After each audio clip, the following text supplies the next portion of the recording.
হয় না, যদি মহিলা হয়। আনসার পরে করেন। না না, এ শোনেন, আমি আবারও বলি, প্রত্যেকটা জায়গায় উনি যাচ্ছে, কিন্তু আমি আমার গ্রামে তারপরে চাচ্ছি আপনারা আমার মনে হয় যে মহিলা যতটুকু পারেন নিয়ে, কিন্তু পুরুষ লোক সবাই যাবেন 10টায় কিন্তু সন্দেহ করবেন কোনটা ভালো হয়। 10টা সকালে ভালো হয়। না না, ওখানে টাইমিং 12টা কেন্দ্রে যেতে হবে, একটা টাইম ঠিক টাইম বলতে হবে। আর হিন্দু সম্প্রদায় যারা আছেন, যারা সনাতন ধর্মী, তাদের নিয়ে সেলিম ভাই, আমি তাদের নিয়ে একটু আলাদাভাবে বসবো একদিন এই গ্রামের ভিতর, শুধু তারাই থাকবে, আর তাদের নিয়ে উনিও একটু আলাদাভাবে বসবে। কথা কি বোঝাইতে পারছি? ওই জায়গায় আলাদাভাবে বসবে, কথা কি বোঝাইতে পারছি? আর আপনারা আলাদাভাবে নাকি সবাই যাতে, উনি যাতে, আমি যাতে, আবারও বলি, এই গ্রামটাকে আমরা মডেল গ্রাম হিসেবে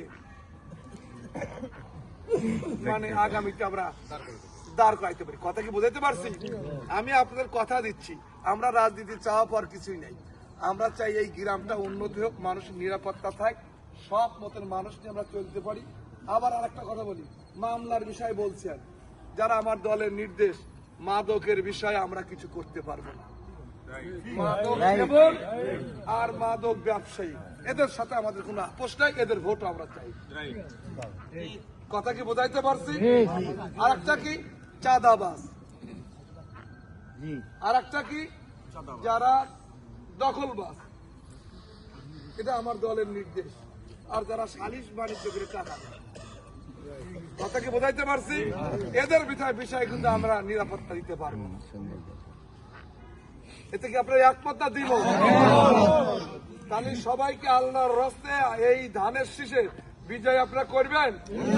সবাই একটু হাত তুলে আবার সবাই একমত থেকে ধন্যবাদ। আলহামদুলিল্লাহ, আপনারা তাহলে এই 31 তারিখে এই যে লোক আছে 10টায়, এর চাইতে আমার গ্রামে তাহলে কি পরিমাণ লোক ওখানে থাকবে বলেন? এই সমন্বয় কমিটির দায়িত্ব দিলাম এই যে যারা জাহাঙ্গীর, আমি বলি জাহাঙ্গীর, টুটুল, তারপর আমাদের শরীফ, তারেক, কাজল, এই আমার এই মুরব্বীদের সাথে থাকবে। এই মুরব্বীদের সাথে এইগুলো সবচেয়ে বড়। আরে তোমরা কান নিয়ে করবে, সেটা তোমরা করবা। এই মুরব্বীরা, এই যে মুরব্বী যে এনাদের কিন্তু কর্মী, আমরা এনাদের সাথে সমন্বয় করি। এতে কি একমত? এবং শোনেন, আবারও বলি, আপনারা একটা দিন কষ্ট করলে, আর ভোটের দিন, এই দুইটা দিন কষ্ট করলে আপনাদের আমরা শান্তি দেব নাকি? আমরা কাজ করতে গেলে কিছু ধরেন একটু ক্ষতি না, এটা মনের থেকে জোর করি না। আমরা তো সব আপনাদের ভোট জোর করে নিচ্ছি না। আমি আবারও বলি, দেশের এই অবস্থা হলে তো আমি আপনাদের আমার মতন এই ভোট চাইছি। আমরা যারা ওই দল তো একসময় আমার বাবারাও করছে কিনা, 70 সালে ছিল না, তাই না? কিন্তু যারা দেশ বিরোধী, যারা মুনাফিক, যারা ইসলামের কথা বলে, পূজা রোজাকে এক করে, হ্যাঁ, আবার বেহেশতের টিকিট বিক্রি করে, তোরা তো বেহেশতের টিকিট আমি সবার আগে যোগদান করতে নাকি? সত্যি কথা বলি নাকি? বলেন, কত মুনাফিক, কত শিরক, এরা ধর্ম ব্যবসায়ী, এরা কোনো রাজনীতি করে না নাকি? বলেন, ধর্ম নিয়ে রাজনীতি করা কিন্তু জায়েজ না। বলেন, ইসলাম কোনো বিধান আছে? এই কারণে, সেই কারণে আপনারা সবাই গ্রামের বাসী দীর্ঘ সময় ধরে এইখানে ধরেন আছেন। আমি আবারও এই এত রাত ভরি যে আপনারা মন থেকে যে আসছেন, আবারও আমি আমার দলের এবং গ্রামবাসীর পক্ষ থেকে আপনাদেরকে ধন্যবাদ।